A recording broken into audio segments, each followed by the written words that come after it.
いよいよこの時が来ました。もう大変長らくお待たせして申し訳ございませんですけど、手をつけ始めると僕の場合は結構早いと思います。これもそれは確かに内容によるんですけどね、もうばらした時にパーツがどうしても出てこないとかなったらまた頭を抱えないといけないところも出てくるんだけど、ちょっとお預かりしたのがちょっと前で、本当申し訳ないんですけど、なかなかもう寝る間も惜しんで、言い訳なのであまり言えないんですけど、もう本当申し訳ない。お待たせしすぎています。これはフェラーリの 365BB。1973年もしくは4年。そのあたりの、年式の、大変貴重な、フェラーリ社の、富田が乗ってる 512BB の先祖っていうか、お兄さんっていうか、大先輩っていうか、なんせ、512BB とはもう全然価値も違いますし、とんでもない珍しい、フェラーリになります。それのエンジンの、基本的にはまずはエンジンの、フルオーバーホールという、ご依頼で、受けさせていただきました。こういう構造のエンジンでございます。見ての通り水平対向なんですけど、これは水平対向とは言えないかな。僕から言うとこれはもうV 型エンジンの180度。ポルシェなんかは水平対向なんですよね。ポルシェのエンジンなんかは隣同士の、例えばこのシリンダーとこのシリンダーのピストンの動きがこう動くんですけど、こう動くんですけど、これは一つのクランクピンにこちらのコンロットとこちらのコンロットが繋がっているので、隣同士のピストンはこう動いてるのよな。こう動いてる。なのでこれはボクサーっていう動きではない。ボクサー。だから要するにこういう動きじゃないな、ピストンが。こう動いてるよな、隣同士が。こう動いてる。だからこれは必ずしも水平対向ではないと、これは僕は勝手に思っております。でもこれはもう見識者の方がいやいやこれは水平対向だとか、いやこれは水平対向じゃないとか、頭のいい方が皆さんこう言われてますので、私が口を挟んでどうこういう立場のものではないので、あまり多くは言いませんが、そうなのかなとは思ってますが、それはさておき、こんな感じのエンジンでございます。やっとこれ出てきたな。これタイミングベルト。タイミングベルトのキットも今回もちろん、このタイミングプーリーも、クランクプーリーも、富田クランクプーリーに全部変えますけど、これはまだ割れてないんかな。もう、まだ亀裂がめちゃくちゃ入ってる感じはないな。でも絶対これが、もう私が見たのがこれがここで外れてからもうここら辺をぐちゃぐちゃにして、悲惨な目にあったのを見たことがあるので、もうこれは作った方がいいと思う。富田製の作ったものに変えた方がいいと思います。見た目はもう全くわからないんでね、黒色だし。もうここら辺の形状にまでこだわって作ってるから、本当わかんないと思う。パッと見には。それはいいとして。で、こんな構成のエンジンなんですよね。で、吸入側がもう真上を向いてまして、この上に、ウェーバーの、トリプルチョークウェーバー。40、なんていう形式やったかな、トリプルチョークは。ごめん、ちょっとすぐに出てこう。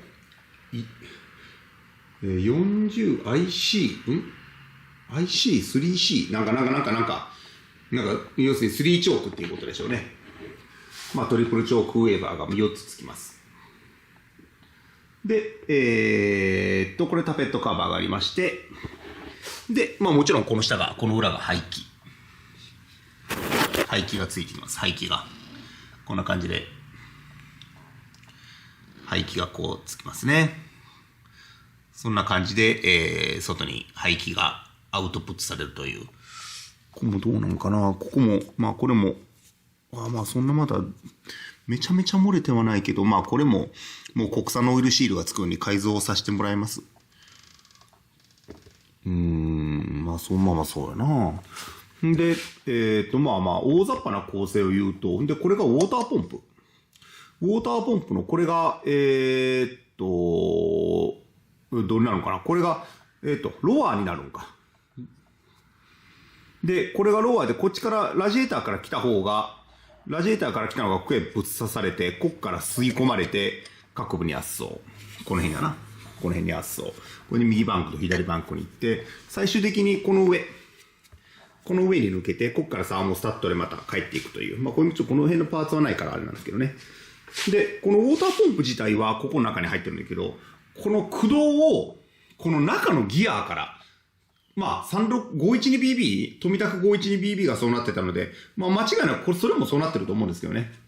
ここの中にギアがあって、このギアからこのウォーターポンプを回すという、まあとんでもない構造。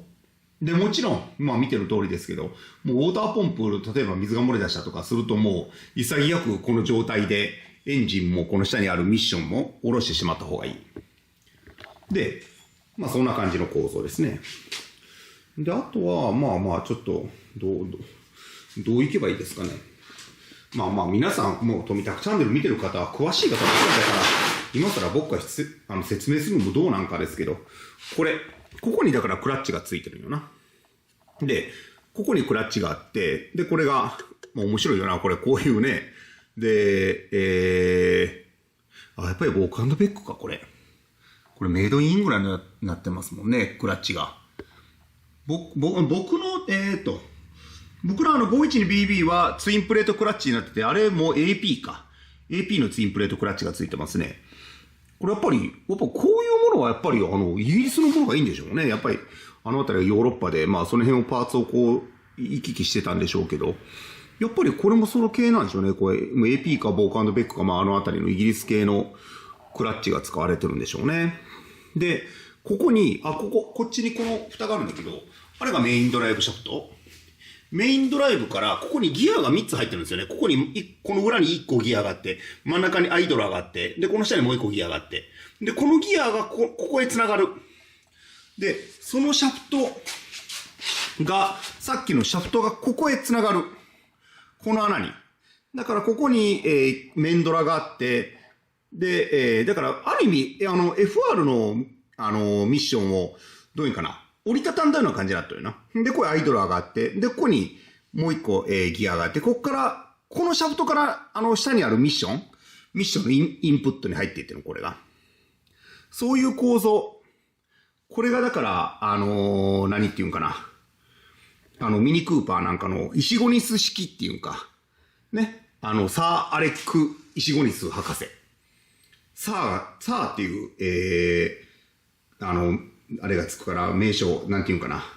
称号っていうか、称号がつくから、もうそれは、すごい方ですね。石郷に博士、ミニのレイアウトを考えた。レイアウトで来てるんだな、このレイアウトはあくまでも。だから、これが1、2、3とあって、こう入っていって、ミニクーパーもこんな構造ですからね。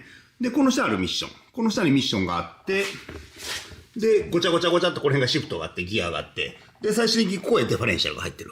ここからドライブシャフトの1個左右の。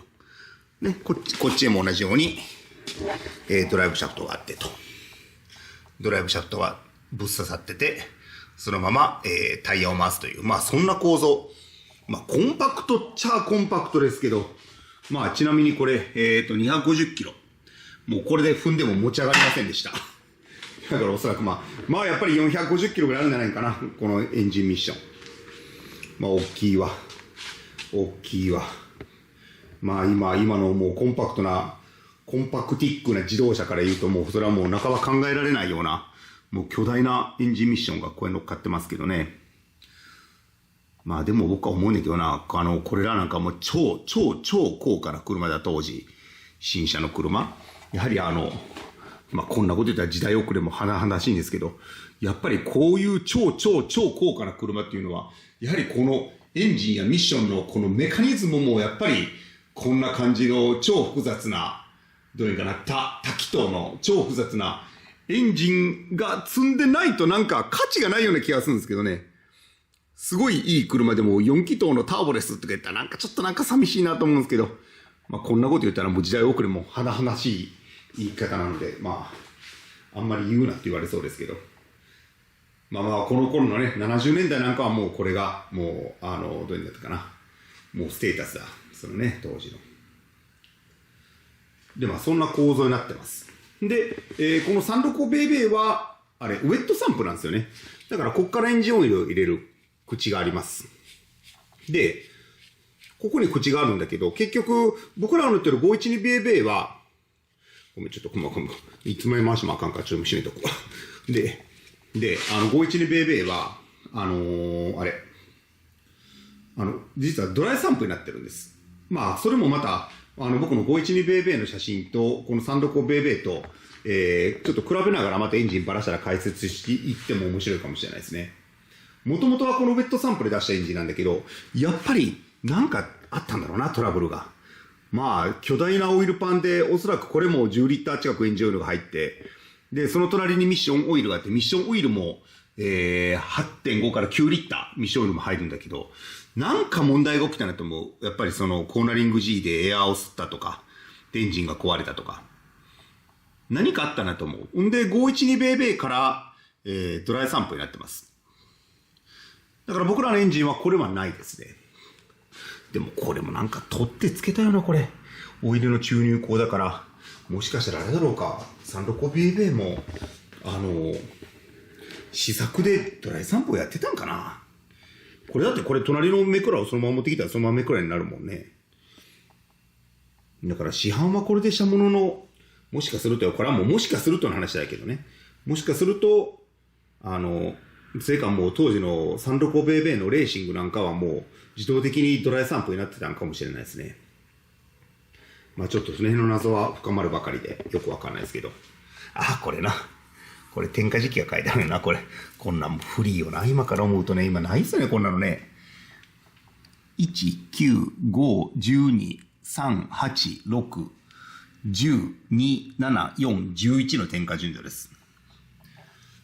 で、これがデストリビューター。これデストリビューターですね。ここにデストリビューターがつくんですけど。ああ、これはまた深角機構が生きとるな。もうこれがもう錆びついて、動かないやつも時々あるんですけどね。でもこれもちゃんと直します。もうこれも僕も何度も僕のベイベーも直したし、あとね、東京の勝成さんの365ベイベーのデスビもバラバラにして直したし、この辺は直しまくすんでね。あれこれでもこれ何これこれなんか燃えたような音があるな。妙に焦げとる。それでセンサーをこっちへ持ってきたのか。いや、これな、このセンサー2つあるのは512ベイベーじゃないんかな。まあちょっともうちょっとよくわかんないですけど。まあええわ。で、まあその声。で、こっから12本、分配させてます。まあこのまた、デスビキャップや中のローターなんかの構造がすっげえよう考えてる構造なんで、これはちょっとまた解説させてもらいます。今これちょっとデスビキャップは入ってたかな。けどローターが付属してなかったんで、ローターもちょっと注文しますからね。だと面白いのは何だろう。これかな。これ今でこそ、どれにも当たり前になったんだけど、これ、ブレーキのマスターバックに行く、これ、不圧。バキュームポンプがついてるよな。なんでインマニから拾わないのか僕もちょっとよくわかんないけど、365ベイベーもやっぱりこれなんですね。キャブレター時代も。で、僕らの512ベイベー I のインジェクションもやっぱり全く同じバキュームポンプがついてますね。だからこれで、こっから、マスターバックに行ってます。そうね。まあそんな感じかな。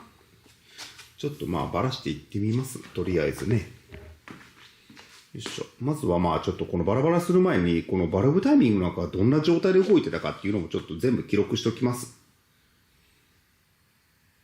ね。その辺も一応見ておいた方がいいと思いますので。まあ、すごいな。でも、イタリアの芸術よ。このあたりもね。はい。じゃあ、やります。これちょっともう早速怪しいわ。クランクこれ、今、正方向回す方向に回すと、こんなにこれ、プーリーが出てくる。これ、反転回して引っ込む。それはわかるんよ、これ。この先へこれ、ヘリカルギアが入ってるから、要するにデュアルコアじゃないけど、横に押す力が出てくるんよね、これ。まあ、これでいう前後に押す力。でも、スラストがこんなにいっとる言うたら、もうこれちょっと大問題だ、これ。いや、これプーリーじゃないよ。これクランクが動くよ、これ。クランクが前後に。うわスラストメタルがいっとるだけやったらいいんだけどな、まだ。これはちょっと。これだけでちょっと、これは大変そうな気がします。